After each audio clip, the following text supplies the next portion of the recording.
at the stars, look how they shine for you, and everything you do. Yeah, they were all yellow. I came along. 9h12, sans doute serez-vous nombreux ce week-end à succomber à la tentation d'aller faire un petit tour dans le quartier d'à côté pour un beau vide-grenier. Il y en a partout, ça fleurit en France cette saison, c'est comme la chasse. Oui. Ça arrive avec l'automne et le printemps, très souvent. Sauf que les vide-greniers, il y a quand même quelques règles à respecter, ma bonne dame. Il y a des règles à respecter. Toutefois, si vous le permettez, Laurent, avant de parler de notre passion pour le fait de chiner, voilà, je voudrais juste un petit instant revenir sur la chronique d'hier. On a parlé d'une loi sur la sécurité alimentaire, sur laquelle, une proposition de loi sur laquelle travaille actuellement le député Grégory Besson-Moreau. Et comme il y a eu une petite erreur dans la diffusion de l'image, je voudrais simplement vous présenter le visage de ce député, qui s'emploie donc activement pour renforcer la sécurité alimentaire au bénéfice de tous. Alors maintenant, place aux chineurs, effectivement. Voilà. C'est la pleine saison. On dit souvent que c'est la braderie de Lille qui ouvre le bal, et ça n'est pas faux.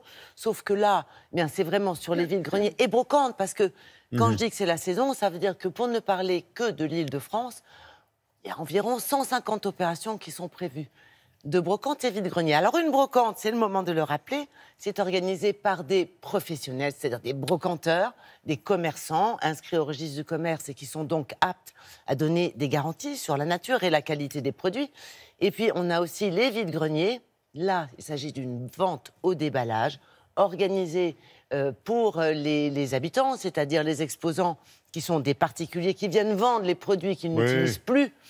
Et évidemment, il y a des règles, et pour les vendeurs, et pour les acheteurs. Et pour connaître ces règles, nous avons consulté un avocat et visité un vide-grenier du 2e arrondissement. C'était le week-end dernier.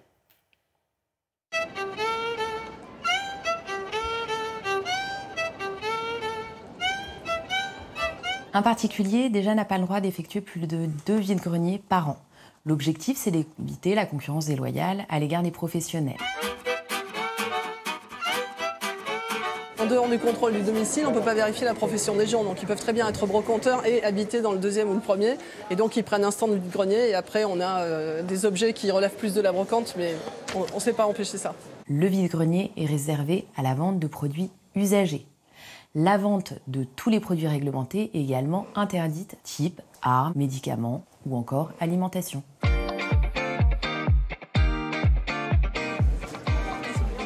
On va regarder, merci. C'est bon. On regarde d'abord si les gens ont bien la contre-marque qui prouve qu'ils sont inscrits, si le stand respecte bien les limites qui sont tracées au sol, et puis le contenu du stand, s'il n'y a pas des choses interdites comme de l'alimentaire par exemple. Vide-grenier. Alors aujourd'hui, il vaut mieux entendre vide-placard parce que tout le monde n'a pas un grenier. Donc il y en a vraiment pour tous les goûts et à tous les prix. Et pour trouver la bonne affaire, il ne faut pas uniquement se balader, il faut s'arrêter et bien fouiller. Les prix sont fixés librement.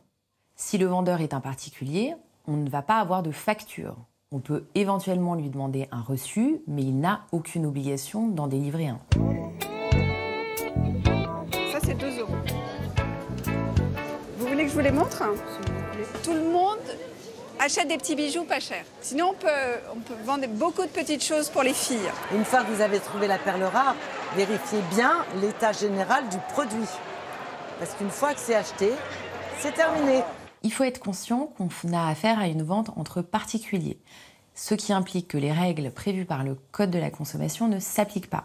Ça va être les règles du Code civil qui vont s'appliquer. Les conséquences, c'est par exemple la garantie légale de conformité ne s'applique pas, alors qu'à l'inverse, on pourra profiter de la garantie des vices cachés.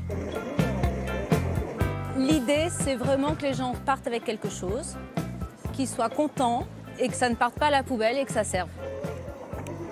De plus en plus de monde viennent vendre ou chiner parce que tout le monde se rend compte que jeter des objets qui peuvent encore servir, c'est absurde, donc autant les vendre pour faire de bonnes affaires. C'est le recyclage, c'est ça l'écologie dont on parle de plus en plus en actes.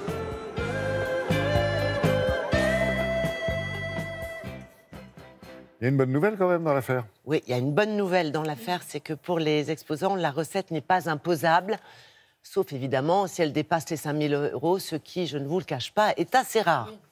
Merci.